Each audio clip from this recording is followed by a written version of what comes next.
Hi! இன்னைக்கு ஒரு குட்டி ஈவினிங் vlog தான் பார்க்க போகிறோம். என்னென்னா, நான் ரொம்ப நாள் ஆயிடுச்சு பஜ்ஜி செய்யலான்னு சொல்லிட்டு, சரி டீ வச்சுட்டு பஜ்ஜிக்கு வந்து வாழைக்காவும் மிளகாவும் வாங்கிட்டு வர சொல்லியிருந்தேன்.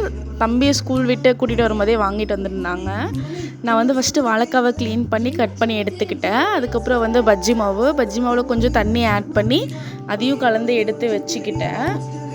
மிளகா வந்து ஒரு சைடு கட் பண்ணிவிட்டு உள்ளே இருக்க விதையெல்லாம் எடுத்துட்டு அதையுமே நான் வந்து ரெடி பண்ணி வச்சுட்டேன். கடாயில் எண்ணெய் ஊற்றி அது சூடாகிட்டு இருந்துச்சு.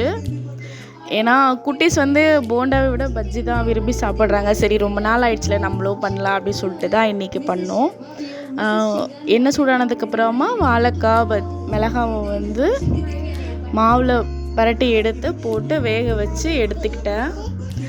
குட்டி தம்பி வந்து தூங்கிட்டான். பிரக்யாவும் சர்வீனும் தான் வந்து சாப்பிட்டாங்க. அவங்க 2 பேரும் உள்ளே உட்காந்து டிவி பார்த்துட்டே சாப்பிட்டாங்க. நீங்களும் உங்களுக்கு பிடிச்சதை சாப்பிட்டுட்டு ஹாப்பியாக இருங்க. தேங்க்ஸ் ஃபார் வாட்சிங்.